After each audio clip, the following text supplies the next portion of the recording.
लेकिन यहाँ का जो परिवर्तन है वो कई सीटों पर ये असर डालेगा, अवश्य डालेगा।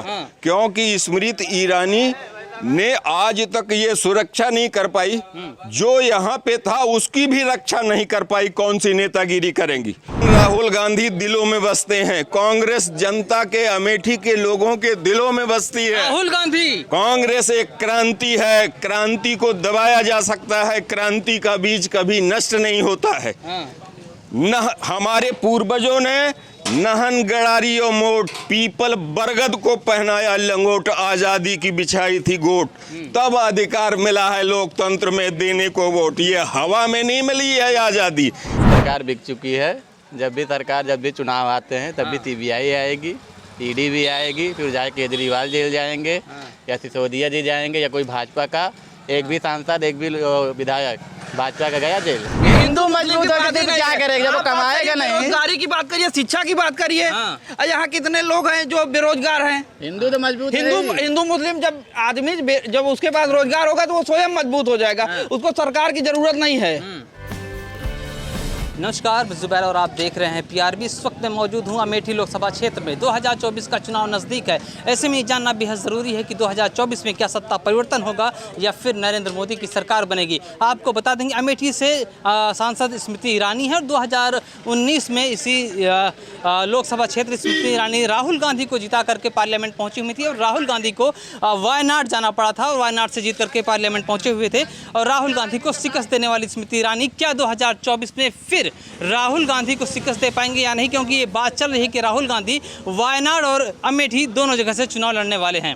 ऐसे में यहाँ पर तमाम लोग मौजूद हैं, इनसे जानने की कोशिश करेंगे क्या 2024 में सत्ता परिवर्तन होगा या फिर स्मृति ईरानी ने इतना अच्छा अमेठी में काम कर दिया है कि फिर से यहाँ की जनता स्मृति ईरानी को वापस लाना चाहेगी। क्या कहेंगे सर, अपना नाम बताइए। दिनेश चंद्र मिश्र जी। जहाँ तक अमेठी की बात है तो अमेठी में तो परिवर्तन अवश्य हो जाएगा और स्मृति ईरानी विल गेट भयंकर डिफीट 2024 से हरा देंगे। हाँ बिल्कुल बिल्कुल 2024 अरे आप मिश्रा जी हैं। अरे मिश्रा हो या पंडित जी भी हरा देंगे। पंडित जी की बात नहीं है। आप पंडित कौन होता है? ध्यान नाई का जिसने बालों को काट दिया श्रृंगार के काम में ले लिया, ध्यान धोबी का जिसने कपड़े की गंदगी निकाल दी श्रृंगार के काम में ले लिया, ध्यान है लोहार का जिसने सोने के लोहे के आइटम बना दिए, ध्यान है सोनार का जिसने सोने के जेवर बना दिए श्रृंगार के काम में ले लिया, ध्यान है डॉक्टर का कि रोग को काट करके निकाल देता है, काटना हम भी जानते हैं, ध्यान है इंजीनियर का जो 100 एकड़ के क्षेत्रफल में फैला हुआ, और ध्यान है ब्राह्मण का कि जो सकल लोक विश्वव्यापी ब्रह्मांड में लोक कल्याण का चिंतन करता है। तो अमेठी में तो परिवर्तन अवश्य हो जाएगा और पूरे भारत में, क्योंकि मेरा इलाका जो है, मेरा स्तर अमेठी का ही है, तो बाहर तो मैं नहीं निकल पाता हूँ। अमेठी एक हॉट सीट है कि राहुल गांधी हॉट सीट है, लेकिन यहाँ का जो परिवर्तन है वो कई सीटों पर ये असर डालेगा, अवश्य डालेगा। क्योंकि स्मृति ईरानी ने आज तक ये सुरक्षा नहीं कर पाई, जो यहाँ पे था उसकी भी रक्षा नहीं कर पाई। कौन सी नेतागिरी करेंगी? अरे अमेठी की हो चुकी है, यहाँ की अमेठी की दीदी है। अमेठी की दीदी नहीं है। अमेठी में तो तमाम दीदियां हैं। अमेठी में दीदियों की कमी नहीं है, सब हर घर में दीदियां हैं। ये नहीं है ये आ गई यहाँ से, अब ये भाजपा वाले जाने कि उनको ला करके यहाँ से लड़वा दिया।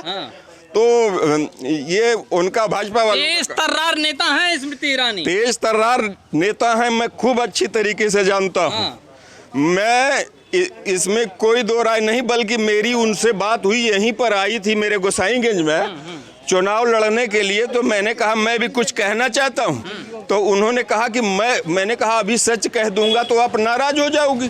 तो उन्होंने कहा कि मैं जब यहाँ से चली जाऊँ तब आप कहिए। तो मैंने कहा भाई आप सांसद बनने आ गई और यहाँ से चुनाव लड़ने जा रही हैं और जनता की बात सुनने नहीं चाहती, तो फिर रुकी 2014 के इलेक्शन की बात कर रहा हूँ, आज तो 24 आ गया। तो ये स्थितियां हैं और बाकी ये ना तो ये ट्रिपल आईटी यहाँ से चला गया और इनके पास मिनिस्ट्री ऑफ HRD कपड़ा मंत्रालय, बाल विकास मंत्रालय, एक भी फैक्ट्री ये नहीं लगा सकी यहाँ पे कि उसमें 100, 200, 500, 1000, 2000 लोगों को रोजगार मिलता।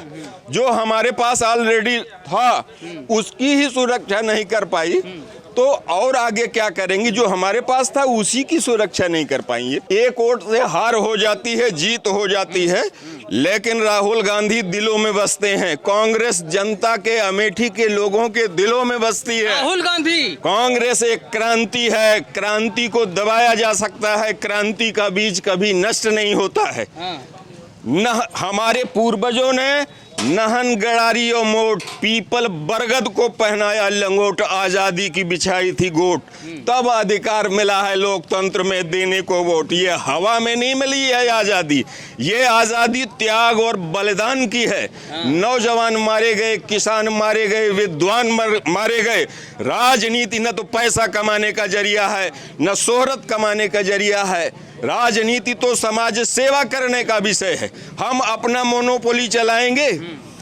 लोगों को ये समझना चाहिए, जनता की भावनाओं का ख्याल करना चाहिए।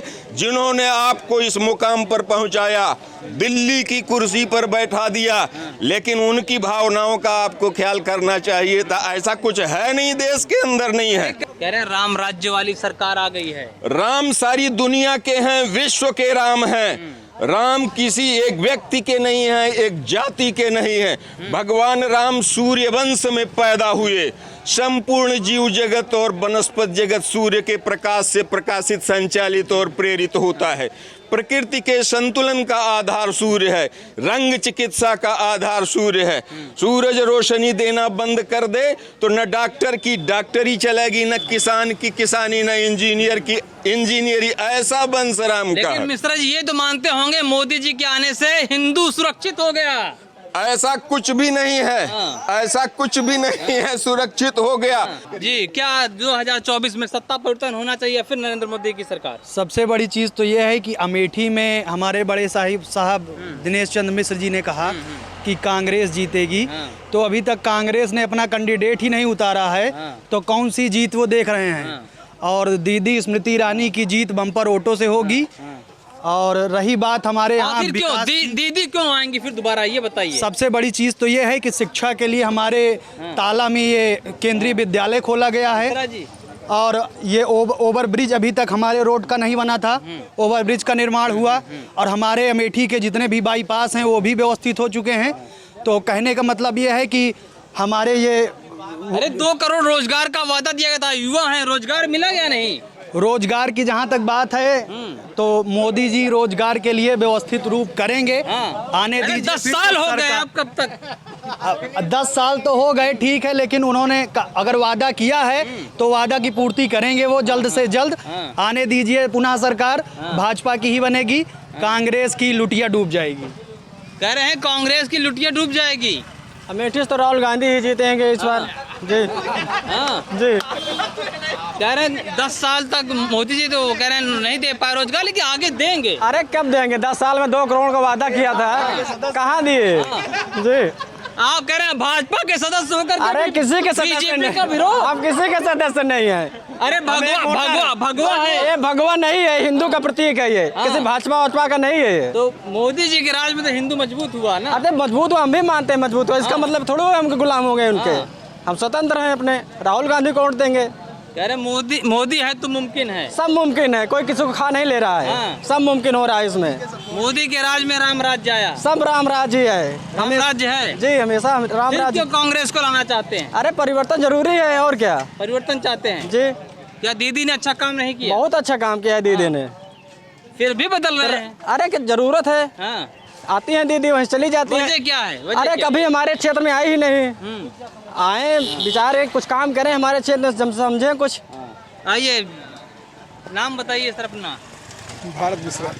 मिश्रा जी, क्या लग रहा है, सत्ता परिवर्तन होगा क्या इस बार? नहीं, इस बार सरकार बनेगी बीजेपी की। फिर बीजेपी की सरकार बनेगी? फिर बनेगी। अरे मिश्रा जी तो कह रहे हैं नहीं बनेगी, आप कह रहे हैं बनेगी। सबकी अपनी अपनी राय है। आपको क्यों लगता है कि बनेगी? जैसा महसूस कर रहे हैं, विकास हुआ है, हिंदुत्व मजबूत हुआ है। हिंदुत्व मजबूत हुआ है, हिंदुत्व के नाम पे वोट करेंगे। हिंदुत्व का नाम पे वोट करेंगे। कह रहे हैं स्मृति ईरानी हमारे परिवार की सदस्य हैं। अब ये उनकी व्यक्तिगत हो सकती है, उनका व्यक्तिगत मैटर है। वो भी मिश्रा जी हैं। अब मिश्रा हो या शुक्ला हो, इससे मतलब नहीं है, लेकिन हो सकता है उनकी खुद वो स्टेटलेस और वो खुद नहीं उनको पता कि हमको कहाँ जाना है, कहाँ रह रहे हैं, वो भूल जाते हैं खड़े खड़े। तो ऐसे व्यक्ति की बात करना ही जो है क्या कहेंगे कोई मतलब नहीं है, लेकिन ये उनकी व्यक्तिगत बात है। लेकिन कुछ युवा भी जो थे उनसे बात हुई, कह रहे हैं कि रोजगार उतना बड़ा मुद्दा नहीं है, मोदी जी देंगे, आगे देंगे रोजगार। अब ये युवाओं की सोच हो सकती है। मेरे सामने ये युवा पीढ़ी खड़ी है जो हर विषय का अध्ययन करना चाहती है। कौन सा विषय पढ़ाएंगे?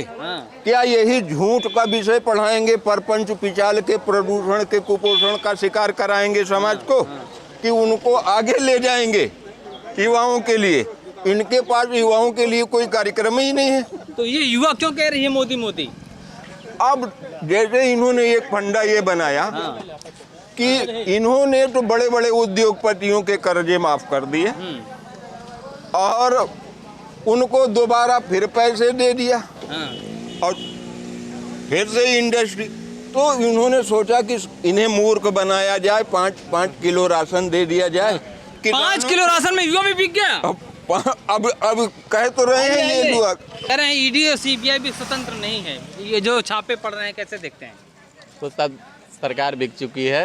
जब भी चुनाव आते हैं तब भी सीबीआई आएगी, ईडी भी आएगी, फिर जाके केजरीवाल जेल जाएंगे या सिसोदिया जी जाएंगे या कोई भाजपा का एक भी सांसद, एक भी विधायक भाजपा का गया जेल। कह रहे हैं अपराधी हमारे पार्टी में होते ही नहीं। इस पार्टी में अपराधी नहीं है, तो है भ्रष्टाचारी हैं बीजेपी में, आप सब में है, सब में है, मीडिया वालों में है। मीडिया सही सही चीजें नहीं दिखाती है। हेमंता बिस्वा शर्मा को सबसे बड़ा भ्रष्टाचारी बताया गया था। उधर उनका क्या नाम है, फडणवीस को, यही बीजेपी सरकार फडणवीस को बोल रही थी कि ये बहुत बड़े भ्रष्टाचारी हैं।